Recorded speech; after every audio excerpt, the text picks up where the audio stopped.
अस्सलामु अलैकुम दोस्तों, कैसे हो? उम्मीद है कि सब खैरियत से होंगे। अल्लाह आप लोगों को ऐसे ही खुश रखे। आज की मेरी बातें बहुत अहम हैं। अगर आपने थोड़ा सा वक्त निकालकर गौर से सुन लिया और समझ लिया और उस पर अमल करना शुरू कर दिया तो जिंदगी के बहुत सारे टेंशन, बल्कि सारे टेंशन खत्म हो जाएंगे और जिंदगी आसान हो जाएगी और ईमान भी मजबूत हो जाएगा। इसलिए पूरी बात गौर से सुनना और समझने की कोशिश करना। देखिए, याद रखें, अगर आप अच्छा रिस्क कमा रहे हैं, अच्छे पैसे कमा रहे हैं, दुकान अच्छी चल रही है, कारोबार अच्छा चल रहा है, नौकरी अच्छी चल रही है, तो यकीन जानिए इसमें सिर्फ आपकी जहानत, आपके दिमाग, आपकी सलाहियतों का, आपके टैलेंट का ही कोई कमाल नहीं है। बड़े बड़े अकल के पहाड़ खाक छान रहे हैं। और अगर आप किसी बड़ी बीमारी से अब तक बचे हुए हैं तो इसमें सिर्फ आपकी खुराक, आपका खान पान या आपका हेल्थ कॉन्शियस होना या सेहत की हिफाजत के लिए जो आपने तदबीरें इख्तियार की हुई है, सिर्फ उसका ही दखल नहीं है। ऐसे बहुत सारे इंसानों से कब्रिस्तान भरे हुए हैं जो सिवाय मिनरल वाटर के कोई पानी नहीं पीते थे, मगर अचानक ब्रेन ट्यूमर हो गया, ब्लड कैंसर हो गया, हेपेटाइटिस बी सी डायग्नोस्ड हो गई, तशखीस हो गई और चंद ही दिनों में या चंद ही लम्हों में वो दुनिया से कूच कर गए। अगर आपके बीवी बच्चे सरकश नहीं है बल्कि आपके ताबेदार है, फरमाबरदार है, खानदान में आपके बेटे बेटियां मुहज्जब है, बाहया है, बाकिरदार समझे जाते हैं, तो इन सब का क्रेडिट सिर्फ आपकी तरबियत को नहीं जाता, क्योंकि बेटा तो नबी का भी बिगड़ सकता है, बीवी तो पैगंबर की भी नाफरमान हो सकती है।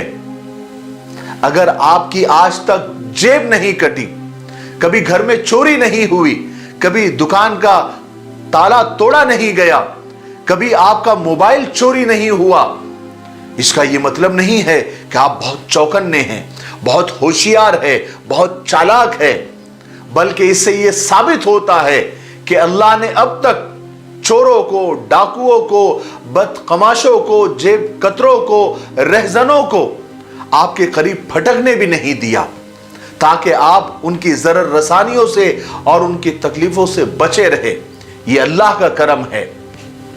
और मैं आपको बताऊं, अल्हम्दुलिल्लाह अल्हम्दुलिल्लाह, मुझे ये सब नेमतें मयस्सर है, मिली हुई है, सिवाय एक बार के। एक बार हुआ ये कि हैदराबाद में मेरा एक थका हुआ नोकिया का मोबाइल जेब से चोरी हो गया। वो भी इसलिए कि मेरे एक दोस्त का मोबाइल चोरी हो गया था, तो मेरे दिल में यह ख्याल आया कि कैसे यानी नशे में लोग रहते हैं, कैसे बदमस्त और मदहोश होकर लोग चलते हैं कि कोई उनके जेब से मोबाइल चुरा ले और उनको पता तक नहीं चलता। बस ये ख्याल मेरे दिल में आया था, बस अगले ही दिन मेरे साथ ऐसा हो गया कि मेरा मोबाइल चोरी हो गया। मन में झांका, दिल में झांका तो अंदर से आवाज आई कि ऐ डेढ़ होशियार, जब तकदीर का लिखा सामने आ जाता है तो अकल की चिड़िया परवास कर जाती है। यह गालिबन हर इंसान की फितरत है कि जब वो दूसरों से अच्छा कमा रहा होता है तो फौरन ये सोचना शुरू कर देता है कि वो जरूर दूसरों से ज्यादा मेहनती, चालाक, मुंजबित और ऑर्गेनाइज्ड है, अपने काम में वो सबसे ज्यादा माहिर है। फिर वो दूसरे लोगों को हकीर और कमतर और जलील सोचना और समझना शुरू कर देता है। जिनको सिर्फ नपा तुला रिस्क मिल रहा होता है उन पर तनकीद करना शुरू कर देता है, टीका टिप्पणी शुरू कर देता है, उनका मजाक उड़ाने लगता है। मगर जब अचानक वक्त का पहिया उल्टा घूमता है तो उसको पता चलता है कि हकीकत और सच्चाई बिल्कुल उसके उल्टी थी, बरअक्स थी जो वो समझ बैठा था। दुबई में एक साहब से मेरा वास्ता पड़ा जो पहले बहुत मजबूर थे, परेशान थे, फिर उन्होंने कंस्ट्रक्शन की एक कंपनी खोल ली और बड़ा लग्जरियस पुरशिकवा ऑफिस बनाया। ऐसा समझे कि लाखों करोड़ों में खेलने लगे। मैं मुलाकात के लिए गया तो हमारा एक कॉमन दोस्त, मुश्तरक दोस्त के बारे में मैंने उनसे सवाल किया, जो उनका भी दोस्त था और मेरा भी दोस्त था, लेकिन वो बेचारा गरीब था, मफलूकुल हाल था। मैंने उनके बारे में पूछा तो वो साहब कहने लगे, जो अभी भी साहब बने थे, वो उस दोस्त के बारे में कहने लगे, अरे वो तो बड़ा कम अकल इंसान है, बड़ा सुस्त है, उसको अकल ही नहीं है, शायद वो सारी जिंदगी ऐसी ही तंगी में गुजार देगा। शायद वो ये काम कर लेता, शायद वो काम कर लेता, शायद वो मेरे जैसा चालाक होता, शायद वो मेरे जैसा ये कर लेता, ये कर लेता, ये कर लेता। फिर हमारी बात खत्म हो गई, फिर मुलाकात नहीं हुई। कोई 10-12 साल का वक्फा गुजर गया, हम मिले ही नहीं।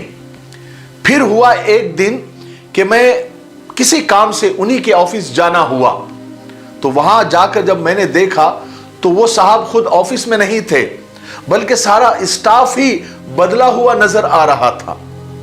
मैंने उन साहब का नाम लेकर पूछा कि भाई वो हमारे दोस्त, हमारे वो साहब कहाँ हैं जिनका ये पहले ऑफिस था? तो उन्हें बताया गया, यानी मुझे बताया गया कि वो तो मर चुके हैं, मरहूम हो चुके हैं। मैंने थोड़ी डिटेल तफसील मालूम की तो तफसील ये थी कि वो साहब का कारोबार में कुछ नुकसान होने की वजह से वो पीछे होते चले गए। जो बहुत होशियारी की बात कर रहे थे ना, कारोबार में नुकसान हुआ और पीछे होते चले गए। फिर कर्जा हो गया, कर्जा होकर फिर उन पर केस हो गया और वो जेल पहुंच गए। चेक बाउंस के केस में उनको सजा भी हो गई और सजा के दौरान ही वो जेल में इंतकाल कर गए। इस हाल में उनका इंतकाल हुआ कि दुबई में ना उनका कोई फैमिली थी, ना कोई उनका दोस्त साथ में था, ना उनका कोई करीबी फैमिली मेंबर उनके साथ था। ये खबर सुनते ही मेरे सामने वो 10-12 साल पहले का वो कमरे का वो ऑफिस का मंजर घूम गया, जहां पर ये साहब गोल घूमती हुई कुर्सी पर बैठकर एक सादा से इंसान, खुदा मस्त दरवेश के जो उसकी तंगी थी, उसकी गरीबी थी और माली अबतरी का मजाक उड़ा रहे थे। कह रहे थे कि उसको अकल नहीं है, उसने ऐसा करना चाहिए था, यूं करना चाहिए था, ऐसे ऐसे बिजनेस किया जाता है, ये उसके ट्रिक्स है, ये उसके आइडियाज है। आज देखो वो चले गए दुनिया से, वो भी मकरूज होकर जेल में इंतकाल हो गया। मेरे भाइयों, बादशाह को फकीर बनने में देर नहीं लगती। मैंने सुन रखा था लेकिन अपनी आंखों से देखा। मेरे भाइयों, बहनों और दोस्तों, अगर कोई चाहता है कि रिस्क के मामले में अल्लाह ताला उसे ना आजमाए, वो आजमाया न जाए, तो वो 3 काम करे। नंबर 1, जो कुछ मिल रहा है उसे महज मालिक की अता समझे, अल्लाह की अता समझे, ना कि सिर्फ अपनी काबिलियत, अपने टैलेंट का नतीजा समझे, और साथ ही उसी मालिक का यानी अल्लाह का शुक्र बजा लाता रहे। नंबर 2, जिनको कम रिस्क मिला है या नपातुला रिस्क मिल रहा है, यानी जो गरीब है, मफलूकुल हाल है, उनको हकीर न समझे, उनको कमतर या जलील न समझे, और ना उन लोगों से हसद करे, ना उन लोगों से जले जिनको अल्लाह ने छप्पर फाड़ कर रिस्क दिया है, माल दौलत दी है। ये सब उसी रज़्ज़ाक़ की तक़सीम है, अल्लाह की तक़सीम है, उसके भेद वही जाने। नंबर 3, जितना हो सके अपने रिस्क में, अपने माल और दौलत में दूसरों को शामिल करे। ज्यादा है तो ज्यादा, कम है तो कम शामिल करे। और सबसे ज्यादा हक वालिदैन के यानी माँ बाप का और खून के रिश्तों का है। नाना नानी, दादा दादी, बहनें और भाइयों का पहला हक है। उसके बाद खून के दूसरे रिश्तों का, जैसे खाला, फूफी, चाचा, मामू, चाची वगैरह वगैरह।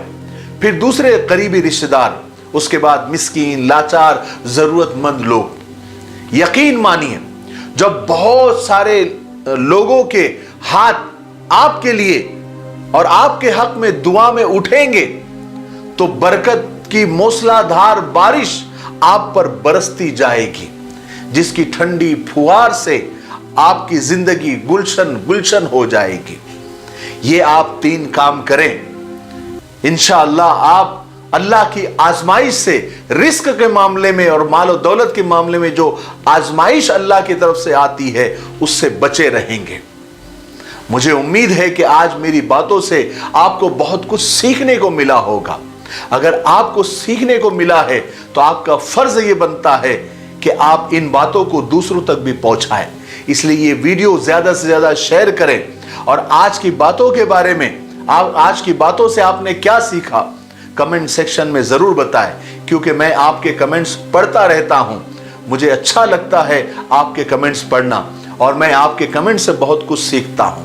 ठीक है, तब तक मेरे लिए, पूरी उम्मत के लिए, पूरी इंसानियत, पूरी मानवता के लिए और हमारे प्यारे मुल्क भारत के लिए और यहाँ की अमन शांति, तरक्की और उन्नति के लिए खूब दुआएं करते रहे। अस्सलामु अलैकुम व रहमतुल्लाहि व बरकातहू।